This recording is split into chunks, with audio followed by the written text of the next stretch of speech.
Alright, so welcome back. After the installation of Pygame, which we did in our previous tutorial, we now want to start using Pygame to create our game. And so usage of Pygame. After installation, to use the Pygame library, the module must be imported first. And so you will hear me use library or module interchangeably.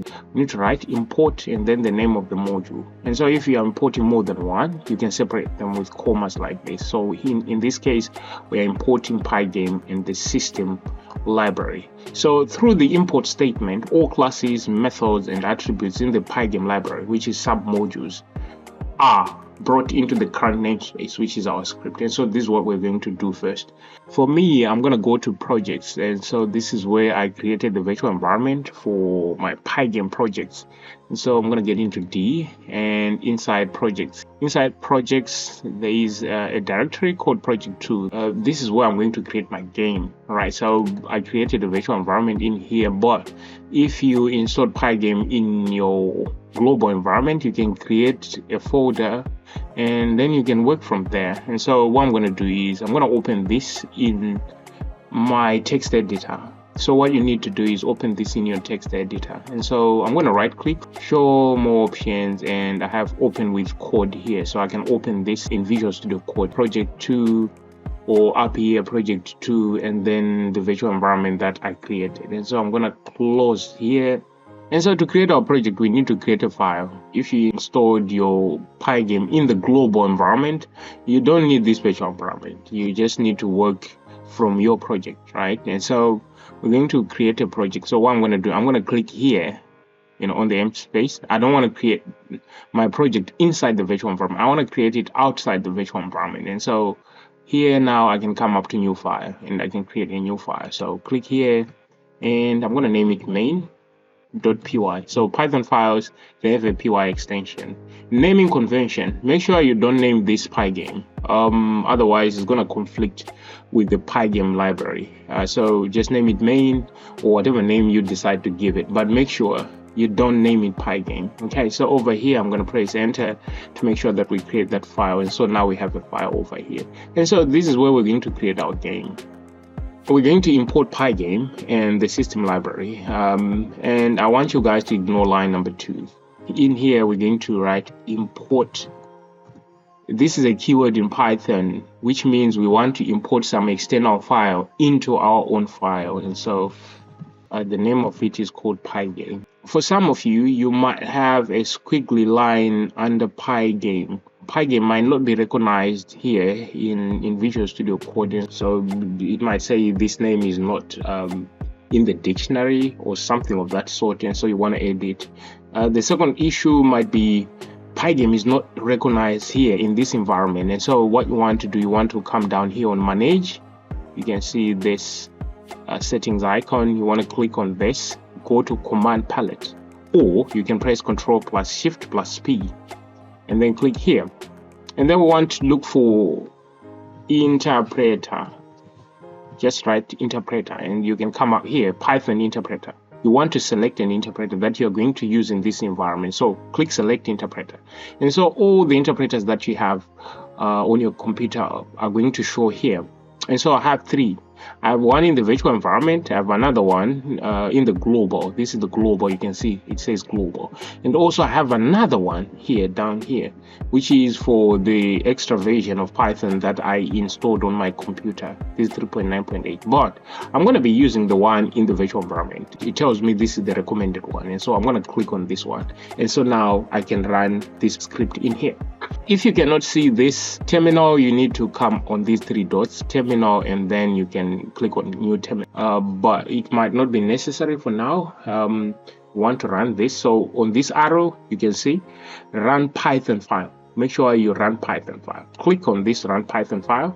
Okay, if you don't have any issues, you will see Pygame version and then SDL version. We mentioned this library in our previous tutorial. We said Pygame is built on top of SDL, which is a library written in C. And then we have the version of Python that is running this particular script. I'm running using 3.9.8, and then you have this hello from Pygame community. This means that you installed Pygame successfully and it's working on your computer. All right, so if you have any other problems, yeah, you might be able to Google or Baidu and look for ways on how you can solve those, or you can leave comments in the comment section. If I can, I'll be able to help you. Right, so right now our Pygame is successfully installed.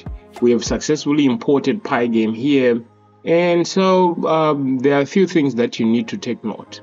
The first one is this Pygame community. So this is where you're going to find the documentation for Pygame. And so if I take you there, you can see this is where you find the documentation. So Pygame documentation is over here. You can go to docs.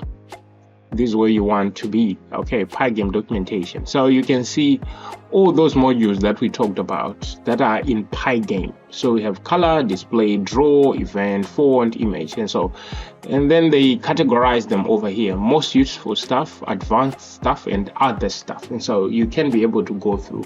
However, as a beginner, you might find this a little bit difficult to work with the documentation. Yeah, it's kind of difficult. You know, there are things that you don't really understand, what they're talking about and stuff like that. But it's always a good practice for you to come here, look at some of this information, even though you might not totally understand. But with time, you will start to wrap your head around this information. You start to understand what this information is all about. And so I recommend, or I encourage people to always use the documentation. So yeah, try and use that documentation. That's important. All right, so importing Pygame, we also want to import a system library. Okay, so this is the system module. The system module, we don't need to install it. It comes with the Python standard library. If you want to get more information about the system library, I have another website where you can check out tutorialsteacher.com /python/sysmodule. So this one tells you what the system module is all about. The sys module provides functions and variables used to manipulate different parts of the Python runtime environment. And so in this sys module, there's a function which is called exit. We're going to use that function when we want to exit this script. Okay, so you shall see how we're going to use it. You will find in some games there are so many ways of importing a library. You can import certain sections of a library. You can say from Pygame import display. Since we say there are a number of modules that are inside this Pygame, I could import a single module from that particular library. You could also give this an alias. You could say import Pygame as PG. This is also allowed. Instead of using Pygame, you now use PG. But to make our life easier, we're just going to use import Pygame. Using modules, you access the modules through the Pygame namespace. And so we said Pygame is a bundle of modules or submodules that are in there that perform different functionalities. And so to access those, we need to use the Pygame namespace. For instance, if we want to access the display module, we use pygame.display.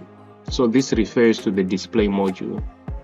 Some modules are used every time. For example, display module. I think I mentioned this in our previous tutorial. There are some that are required and there are some that are optional. Not all modules are guaranteed to be present on every platform. So I might be on Windows, Mac, or Linux. This might be because of compatibility or absence of hardware. And so you might be on a certain computer where a certain hardware is not available, and so a certain module might not be available on such a computer.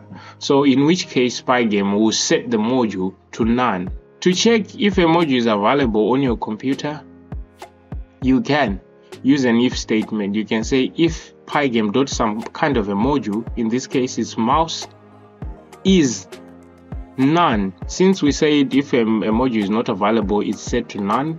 So if it's none, this means if Pygame.mouse is none, this will be true. If it's not available, then this line is going to print. If it's available, then this line will not print. And so this is how you can simply check if a certain module is available on your computer or on your platform that you're working on. The next thing we want to talk about is the initialization of modules. So once imported, the Pygame modules need to be initialized. You can initialize all modules by using pygame.init function. You can also initialize the ones that you want to use. For instance, if I want to use the sound module, I can initialize it by using pygame.sound.init. That way you can also do it. But I would rather prefer initializing everything because you might not be sure which modules you want to use. After initialization, pygame.quit function cleans up resources used by Pygame. Call this function before exiting the game. Put this line at the end of your script. And so in here, we're going to say pygame.init. So this is for initialization. We are initializing all the modules that are in Pygame. And obviously, the next thing we want to do is pygame.quit. You can see by these parentheses that these are functions, and so these are built-in functions, and so we can quit. This means free up all the resources that were being used by Pygame, and so this line will always come right at the end of our script, and so I'm going to put it here. So everything else that we're going to do it in between these lines. Of course, there are a few things that we can do on top here, like creating variables for our constants and stuff like that. Anything that involves interacting with Pygame modules, we're going to do it in between these two lines after we have initialized them, and then we can start using them. I hope that makes a whole lot of sense. We want to create a display. For us to play a game, we need some kind of a window, right? A display. And so we know that if you want to access a module in Pygame, we use Pygame, then the name of the module that we want to use. In this case, we want to use the display module. How do I know? Of course, like I said, you need to read the documentation over here. So I'm going to go to display. And so Pygame module to control the display window and screen. And so this is the first thing that we need in any game. All right. So for us to create that window, we need to use a function. There's a function that is called setMode. Here, this one, initialize a window or screen for display by using this method. We can click here, we can see how it's used. Initialize a window or a screen for display. Set mode, it takes in a number of arguments. Size is one of them, flags is also another, depth, display, and then this vsync. The size is a required argument. These other ones are optional, so for now we're going to ignore them. So we're going to use set mode over here. So this function will create a display. So we're going to pass in the width and the height, but in the form of a tuple. So coming back here, you can see display dot. If you're using Visual Studio Code, it gives you options. So all these functions, you can use them on the display module. Set underscore mode, parentheses. Visual Studio Code also tells you what arguments you need to pass in, but we know we need to pass in the size, which is in the form of a tuple, parentheses, and then the size, the width and the height. So we're going to say 480 by 640. This is the size of the window that we want. So let me save this, Control S. And so now we have a display. If we come up here and we run this Python, run it, you can see there's going to be a window that shows up and then it disappears. Run this one more time, shows up and disappears. And so we have successfully created a window in Pygame. And let me just play around with this. Now I want to import a module called time. So I want to use this to keep our window running for a while. And so I can use time dot, there's a method called sleep in the time module. I'm using this time module. I want to keep this running for a while. And so in here, you can pass in seconds. So I want to keep this running for 5 seconds. I save this and run this again. You can see the window now shows up. It's going to run for 5 seconds. And it's going to disappear because, the 5 seconds is up. Then it's going to quit. Right, Pygame will quit. So we have successfully created our display for our game. If you have any questions, please leave them in the comment section. I hope to see you in our next tutorial. For now, I'm out. Bye bye.